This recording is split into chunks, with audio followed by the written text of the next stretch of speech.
नमस्कार मित्रों, स्वागत है आपका अपने YouTube channel political science learning with Jitendra. दोस्तों, यहाँ पर हम राष्ट्रपति सीरीज के अंतर्गत राष्ट्रपति के कार्य शक्तियों का अध्ययन कर रहे हैं। और राष्ट्रपति की कार्य शक्तियों को हमने देखा था दो प्रकार की है, सामान्य काल में या फिर सामान्य परिस्थितियों में किए जाने वाले कार्य और असामान्य परिस्थितियों में किए जाने वाले कार्य। तो सामान्य परिस्थितियों में, सामान्य कंडीशन में राष्ट्रपति कौन कौन से कार्य करता है, कौन कौन सी शक्तियों का उपयोग करता है, उन सब का हमने अध्ययन कर लिया है। आज हम राष्ट्रपति की जो असामान्य कंडीशन में जो कार्य करते हैं राष्ट्रपति, असामान्य कंडीशन में जिन शक्तियों का प्रयोग करते हैं राष्ट्रपति, उनका अध्ययन करेंगे मित्रों। तो आप शुरू से लेकर एंड तक वीडियो को जरूर देखें। आज हम यहाँ पर विशेष बात करने वाले हैं असामान्य कार्यों को लेकर। ठीक है मित्रों, तो देखते हैं, शुरू करते हैं क्या इसके अंदर राष्ट्रपति की आज हम आपातकालीन शक्तियों की बात करने वाले हैं। राष्ट्रपति की आपातकालीन शक्तियाँ, आपातकालीन शक्तियाँ ये जो कितने प्रकार की होती है, ये 3 प्रकार की होती है मित्रों। इस बात का आप ध्यान में रखिए। कौन कौन सी है? पहली, राष्ट्रीय आपातकाल। राष्ट्रीय आपातकालीन शक्ति जो होती है राष्ट्रपति की, राष्ट्रीय आपातकाल, आर्टिकल 352 में इसका उल्लेख किया गया है। दूसरा होता है राष्ट्रपति शासन। राष्ट्रपति शासन ये आता है 356 में। ठीक है मित्रों। और तीसरा है इसमें वित्तीय आपातकाल। वित्तीय आपातकाल ये आता है 360 में। तो ये 3 प्रकार की आपातकालीन शक्तियाँ राष्ट्रपति को प्राप्त होती है। आज हम इसमें से राष्ट्रीय आपातकाल की बात करेंगे, आर्टिकल 352 की। मित्रों, आर्टिकल 352 अर्थात राष्ट्रीय आपातकाल किन कंडीशन में लगाया जाता है, राष्ट्रीय आपातकाल किन कंडीशन में लगाया जाता है और कौन लगाता है। तो राष्ट्रीय आपातकाल कौन लगाता है, पहले इसकी बात करते हैं। तो लगाता कौन है राष्ट्रीय आपातकाल? राष्ट्रपति महोदय राष्ट्रीय आपातकाल की उद्घोषणा करते हैं। कौन करते हैं उद्घोषणा? राष्ट्रपति महोदय राष्ट्रीय आपातकाल की उद्घोषणा करते हैं। किसकी सलाह पर करते हैं? अपनी मनमर्जी से करते हैं या फिर किसी की सलाह लेते हैं? तो यहाँ पर हमको ध्यान में रखना है मित्रों, मंत्रिमंडल, वर्तमान कंडीशन के अनुसार बता रहा हूँ, मंत्रिमंडल की लिखित सिफारिश पर, मंत्रिमंडल की लिखित सिफारिश पर राष्ट्रपति महोदय राष्ट्रीय आपातकाल की घोषणा करते हैं। और ये मंत्रिमंडल शब्द हमारे संविधान में एकमात्र आर्टिकल 352 में ही परिभाषित किया गया है। इसके अलावा मंत्रिमंडल शब्द हमारे संविधान में कहीं पर भी हमको नहीं मिलता है। ये मंत्रिमंडल शब्द भी 352 में कब जोड़ा गया था? जब इंदिरा सरकार के समय पर 25 जून को राष्ट्रीय आपातकाल की घोषणा की गई थी, उसके बाद में ये मंत्रिमंडल शब्द आर्टिकल 352 में जोड़ा गया। और ये उसमें लिख दिया गया कि अब जब भी राष्ट्रीय आपातकाल की घोषणा की जाएगी तो मंत्रिमंडल की लिखित सिफारिश के बाद ही की जाएगी।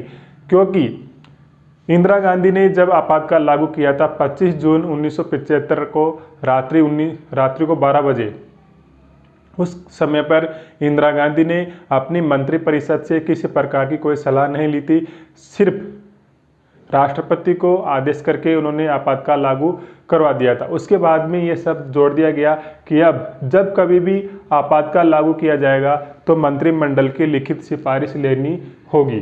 तो यहाँ पर मंत्रिमंडल शब्द को परिभाषित किया गया है 352 में। मंत्रिमंडल में कौन कौन शामिल होता है मित्रों, आप यहाँ पर जान ले आराम से, क्योंकि ये कंफ्यूज बहुत करता है। मंत्रिमंडल में कौन कौन शामिल होता है? सभी मंत्री शामिल होते हैं क्या? मंत्रिमंडल में सभी मंत्री शामिल होते हैं या फिर कुछ मंत्री शामिल होते हैं? तो यहाँ पर आपको ध्यान में रखना है, मंत्रिमंडल में कैबिनेट मंत्री प्लस प्रधानमंत्री शामिल होते हैं। इस बात को आप ध्यान में रखें। मंत्रिमंडल में शामिल होते हैं कैबिनेट मंत्री, प्रधानमंत्री, सभी मंत्री, राज्य मंत्री। तो यहाँ पर हमको कैबिनेट मंत्री प्लस प्रधानमंत्री को ध्यान में रखना है। ये व्यक्ति मंत्रिमंडल में शामिल होते हैं। ये मंत्रिमंडल जब राष्ट्रपति को लिखित सिफारिश करेगा तभी वो राष्ट्रीय आपातकाल की घोषणा करेगा अनुच्छेद 352 के अंतर्गत। अब आगे क्या है, आगे हम देखते हैं कि किन आधारों पर राष्ट्रीय आपातकाल की घोषणा की जाती है। किन आधारों पर राष्ट्रीय आपातकाल की घोषणा की जाती है। तो पहला आएगा इसमें बाहरी आक्रमण, ठीक है मित्रों। दूसरा आएगा इसके अंदर सशस्त्र विद्रोह हो जाए, सशस्त्र विद्रोह हो जाए उस कंडीशन में। तीसरा भारत किसी युद्ध में शामिल हो जाए, भारत किसी युद्ध में शामिल हो जाए। इन तीन कंडीशन के आधार पर राष्ट्रीय आपातकाल की घोषणा राष्ट्रपति महोदय मंत्रिमंडल की लिखित सिफारिश पर कर सकते हैं। आप यहाँ पर ध्यान में रखें। अब मैं आपसे क्वेश्चन ये पूछने वाला हूँ यहाँ पर, यदि आपने सही से पढ़ा है, मैं तो यहाँ पर लाइव तो नहीं चल रहा ये, लेकिन अगर आपने सही से पढ़ा है तो आप अपने मन से सोच लेना कि आपका आंसर सही है या गलत। मैं आपसे ये पूछना चाहता हूँ, क्या राष्ट्रीय आपातकाल लागू करने के लिए, राष्ट्रीय आपातकाल लगाने के लिए इन तीनों कंडीशन का एक साथ होना अनिवार्य है? क्या लिखा हुआ है अनुच्छेद 352 में इस संबंध में? तो यहाँ पर आप जो भी सोच रहे हो तीनों कंडीशन का एक साथ होना अनिवार्य है या नहीं है, वो आपके ऊपर है। मैं अनुच्छेद 352 के अनुसार आपको बताना चाहूँगा मित्रों। अनुच्छेद 352 में लिखा हुआ है इन तीन कंडीशन में से किसी एक कंडीशन के होने पर भी राष्ट्रीय आपातकाल लागू किया जा सकता है। क्या लिखा हुआ है 352 में? बाहरी आक्रमण या सशस्त्र विद्रोह हो जाए या भारत किसी युद्ध में शामिल हो जाए, अर्थात इन तीन कंडीशन में से एक कंडीशन के होने पर भी राष्ट्रीय आपातकाल की घोषणा की जा सकती है। यहाँ पर आपको ये ध्यान में रखना है मित्रों। अब अगला मेरा क्वेश्चन ये है कि क्या संभावना के आधार पर भी राष्ट्रीय आपातकाल की घोषणा की जा सकती है? इन तीनों में से किसी एक कंडीशन के होने की संभावना है, उस आधार पर भी राष्ट्रीय आपातकाल की घोषणा की जा सकती है। तो मित्रों इस संबंध में आर्टिकल 352 स्पष्ट प्रावधान करता है कि इन तीनों में से किसी एक बात की होने की संभावना हो, इन तीनों में से किसी एक बात की होने की संभावना हो, इस आधार पर भी राष्ट्रीय आपातकाल लागू किया जा सकता है। ये तीनों कंडीशन उपस्थित हो यही अनिवार्य नहीं है। इन तीनों कंडीशन से किसी एक कंडीशन की होने की संभावना है, ऐसा लगता है राष्ट्रपति महोदय को मतलब मंत्रिमंडल को, तो भी राष्ट्रीय आपातकाल हमारे यहाँ पर लागू किया जा सकता है। ठीक है मित्रों, तो यहाँ पर आप ये तीनों कंडीशन आराम समझे। यहाँ पर एग्जामिनर किसी भी तरह से आप कंफ्यूज कर सकता है। यहाँ पर आपको तीनों देकर वो तीनों पूछ सकता है, सही गलत पूछ सकता है, कुछ भी पूछ सकता है। यहाँ पर आपको जो मैंने आपको बातें बताई है वो ध्यान में रखना है। ठीक है मित्रों, अब यहाँ पर मैं आपको एक चीज मुख्य रूप से बताना चाहूँगा, ये सशस्त्र विद्रोह। हमारे संविधान में मूल रूप से इस सशस्त्र विद्रोह की जगह पर आंतरिक अशांति शब्द लिखा हुआ था। आंतरिक अशांति शब्द। इस आंतरिक अशांति के आधार पर ही इंदिरा गांधी ने 25 जून 1975 को राष्ट्रीय आपातकाल की घोषणा की थी। आंतरिक अशांति का मतलब क्या है? आंतरिक अशांति मतलब क्या है? मेरे को अशांति नजर आ रही है तो क्या राष्ट्रीय आपातकाल लागू कर दूंगा? क्या मुझे कुछ चीज अच्छी नहीं लग रही तो क्या मैं आपातकाल लागू कर दूंगा? देश का शासन अगर मेरे हाथ में तो नहीं मित्रों, लोकतांत्रिक प्रक्रिया में ऐसा करना गलत है। इसी कारण से हर साल 25 जून को हर साल इंदिरा गांधी की निंदा होती है हर जगह पर कि उन्होंने राष्ट्रीय आपातकाल इस तरह से गलत तरीके से लागू किया। तो यहाँ पर ध्यान में रखना है, आंतरिक अशांति शब्द लिखा हुआ था मूल रूप से अनुच्छेद 352 में। इसकी जगह पर सशस्त्र विद्रोह शब्द जोड़ा गया था 44वें संविधान संशोधन, 44वें संविधान संशोधन 1978 को। इसके द्वारा ये आंतरिक अशांति शब्द की जगह पर सशस्त्र विद्रोह जोड़ा गया था। अब आपको यहाँ पर ये भी ध्यान में रखना है, हम ये पढ़ते आते रहे हैं कि 44वां संविधान संशोधन 1978, लेकिन ये लागू कब हुआ था?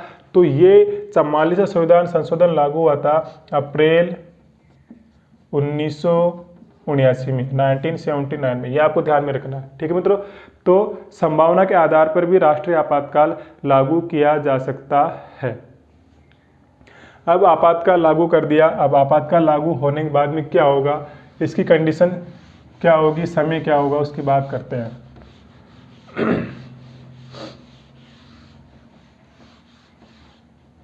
देखो मित्रों, आपातकाल लागू हो गया। आपातकाल लागू होने के बाद में हमको अनुमति लेनी होगी, किससे? संसद से। आप बिना अनुमति लिए, संसद से बिना अनुमति लिए आप राष्ट्रीय आपातकाल को 1 महीने तक लागू रख सकते हो। राष्ट्रीय आपातकाल को संसद की अनुमति लिए बगैर आप उसको 1 महीने तक लागू रख सकते हो। लेकिन हमने जिस दिन राष्ट्रीय आपातकाल लागू किया है उसके अगले 1 महीने के अंदर अंदर हमको संसद से अनुमति लेनी ही होगी। संसद से अनुमति लेनी ही होगी, लोकसभा और ये राज्यसभा। इसके विशेष बहुमत से हमको अनुमति लेनी होगी।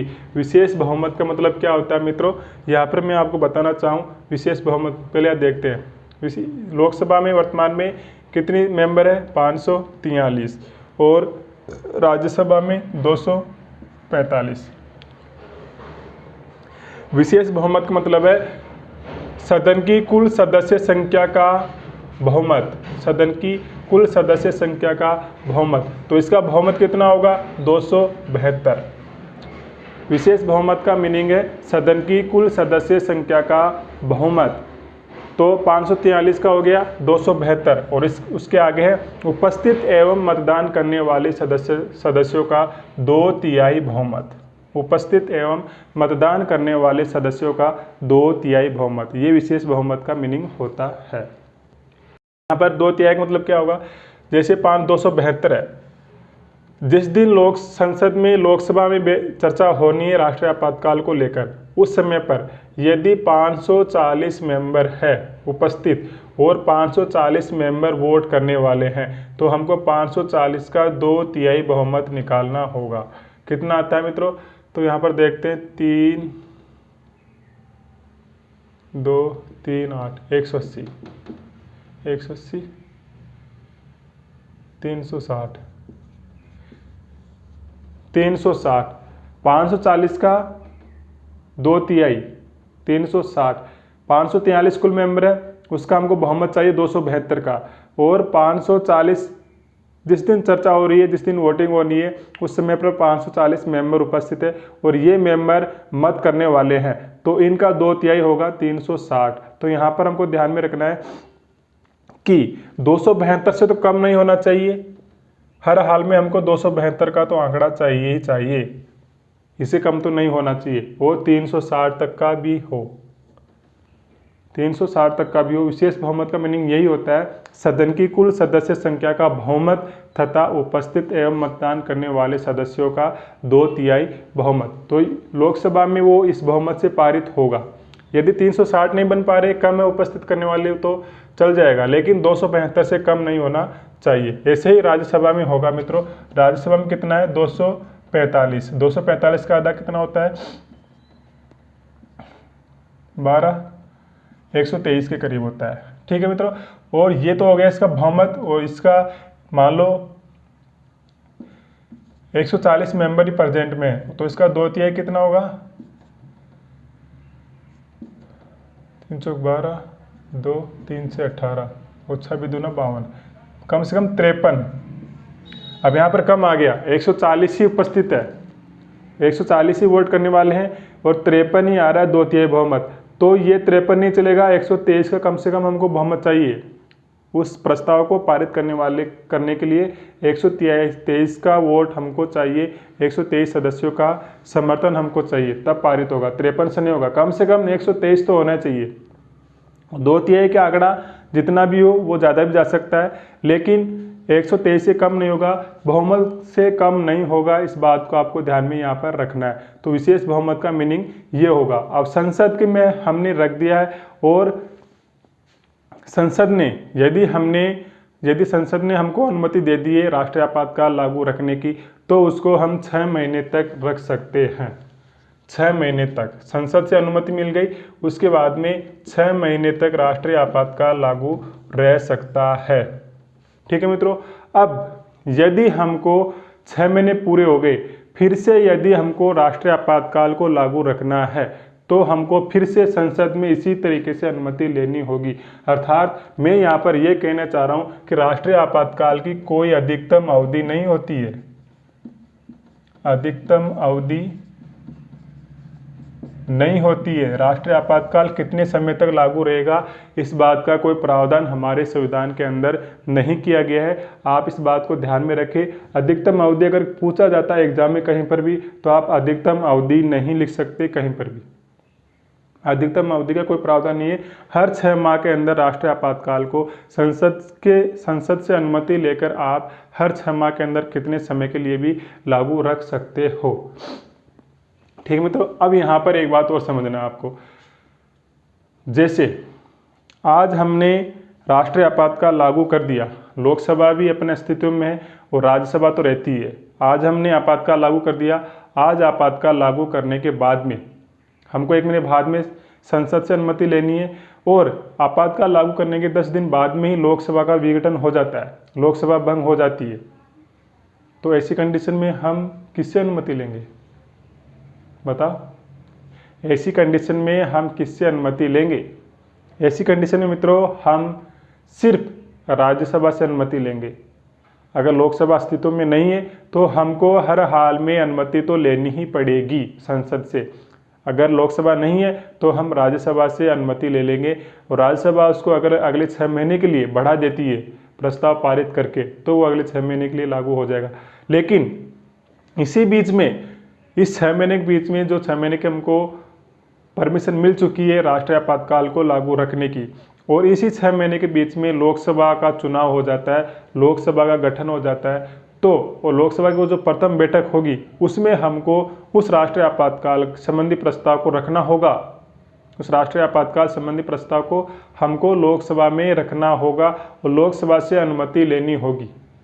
लोकसभा से अनुमति लेनी होगी। यदि यहाँ पर लोकसभा अनुमति देती है, यदि यहाँ पर लोकसभा अनुमति देती है, तो वो आपातकाल अगले समय के लिए लागू रह जाएगा 6 महीने के लिए। 6 महीने कब से लागू होगा? जब से हमको राज्यसभा ने अनुमति दी है तब से। ठीक है मित्रों। तो यहाँ पर ये आपको ध्यान में रखना है। और आपातकाल हो गया, समय अवधि हो गई, आपातकाल लागू किया, उसके 1 महीने के अंदर अंदर हमको संसद से अनुमति लेनी होती है, दोनों सदनों से लेनी होती है। अगर एक सदन ने भी मना कर दिया है तो आपातकाल समाप्त माना जाएगा। आपातकाल की अधिकतम अवधि निर्धारित नहीं की गई है, हर 6 माह के अंदर आप उसको बढ़ा सकते हो। अब राष्ट्रीय आपातकाल का समापन कैसे होता है? राष्ट्रीय आपातकाल का समापन, राष्ट्रीय आपातकाल समाप्त कैसे होगा? पहला, राष्ट्रपति आपातकाल की उद्घोषणा को वापस ले ले। राष्ट्रपति आपातकाल की उद्घोषणा वापस ले ले, कभी भी ले सकते हैं। 1 महीने के अंदर भी, 6 महीने के लिए अनुमति मिल गई, उस 6 महीने के अंदर भी, 6 महीने के पूरा होने से पहले भी राष्ट्रपति उस उद्घोषणा को वापस लेकर राष्ट्रीय आपातकाल को समाप्त कर सकते हैं। लेकिन ये उद्घोषणा को वापस लेंगे कैसे? अपनी मर्जी से नहीं, मंत्रिमंडल की सिफारिश पर। यह आपको ध्यान में रखना है। मंत्रिमंडल सिफारिश करेगी तभी राष्ट्रपति उस आपातकाल की उद्घोषणा को वापस लेंगे। ठीक है मित्रों, ये आपको ध्यान में रखना है। दूसरा कैसे समाप्त हो सकता है? दूसरा समाप्त कैसे हो सकता है?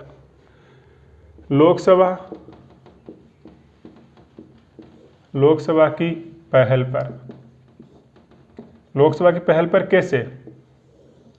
यदि लोकसभा आपातकाल को समाप्त करने संबंधी प्रस्ताव अपनी सदस्य संख्या के 1/10 बहुमत से प्रस्ताव लेकर आती है। अपनी लोकसभा की पहल पर आपातकाल कैसे समाप्त होगा? यदि लोकसभा अपनी कुल सदस्य संख्या के 1/10 सदस्यों के बहुमत से प्रस्ताव लेकर आती है और उस पर यदि लोकसभा अध्यक्ष है तो लोकसभा अध्यक्ष को देंगे, यदि अध्यक्ष नहीं है, अस्तित्व में नहीं है, तो फिर वो वहाँ पर राष्ट्रपति महोदय के पास में इस प्रस्ताव को भेजेंगे। कुल मिलाकर लोकसभा अपनी सदस्य संख्या के 1/10 बहुमत से प्रस्ताव लेकर आएगी और उस प्रस्ताव पर चर्चा होने के बाद में प्रस्ताव साधारण बहुमत से पारित होगा। साधारण बहुमत से, कुछ भी नहीं लिखा हुआ कहीं पर भी, लेकिन साधारण बहुमत से वो प्रस्ताव पारित करना होगा। और अगर यदि वो प्रस्ताव लोकसभा के साधारण बहुमत से पारित हो जाता है तो फिर उस कंडीशन में राष्ट्रीय आपातकाल समय से पूर्व समाप्त हो सकता है। यह आपको ध्यान में रखना है। ठीक है। तीसरी कंडीशन में कैसे समाप्त हो सकता है? वो संसद निर्धारित अवधि में अनुमति नहीं दे। निर्धारित अवधि में अनुमति ना दे। संसद निर्धारित अवधि में अनुमति न दे तो भी राष्ट्रीय आपातकाल समाप्त हो सकता है। निर्धारित अवधि का मतलब है, जैसे यहाँ पर हमने पहले 6 महीने की परमिशन ले ली थी संसद से, अब 6 महीना पूरा हो गया है और फिर हम अगले 6 महीने के लिए और आगे उसको बढ़ाना चाहते हैं और संसद हमको यदि अनुमति नहीं देती है तो राष्ट्रीय आपातकाल यहीं पर समाप्त हो जाएगा। ठीक है मित्रों, तो राष्ट्रीय आपातकाल समाप्त कैसे होगा? राष्ट्रपति उस घोषणा को वापस ले ले इस कंडीशन के आधार पर, लोकसभा की पहल पर, और संसद यदि निर्धारित अवधि में अनुमति नहीं दे तो ऐसी कंडीशन में भी राष्ट्रीय आपातकाल समाप्त हो सकता है। ये आपको ध्यान में रखना है मित्रों। तो राष्ट्रीय आपातकाल को लेकर 352 को लेकर ये सब बातें आज हमने पढ़ी है। इन सब बातों को आप विशेष रूप से ध्यान में रखें मित्रों, क्योंकि मैं यहाँ पर बहुत मेहनत से आपको इस सब चीज़ें बताने का प्रयास कर रहा हूँ और ये मेरा वादा है, जो भी मित्र मेरा भाई बहन इस राष्ट्रपति वाली सीरीज को शुरू से लेकर एंड तक पूरी देख लेगा, मेरा वादा है उस भाई का राष्ट्रपति संबंधित क्वेश्चन किसी भी एग्जाम में कहीं पर भी गलत नहीं होगा। आप खुद शुरू से लेकर एंड तक पढ़कर देखिए, उसके बाद में जो क्वेश्चन आए हुए हैं राष्ट्रपति संबंधित उस क्वेश्चन को देखिए कि क्या आप उनको हल कर पाते हो मेरी वीडियो देखने के बाद में। ठीक है मित्रों, तो ये था आज का छोटा सा वीडियो, छोटी सी क्लास जिसके अंदर हमने राष्ट्रीय आपातकाल को लेकर चर्चा की है। राष्ट्रीय आपातकाल अभी पूरा नहीं हुआ है और भी आगे इसकी बहुत सी चर्चा हमको करनी है। ठीक है मित्रों, तो मिलते हैं नेक्स्ट वीडियो में एक नई जानकारी साथ में। तब तक के लिए जय हिंद, जय भारत, जय संविधान।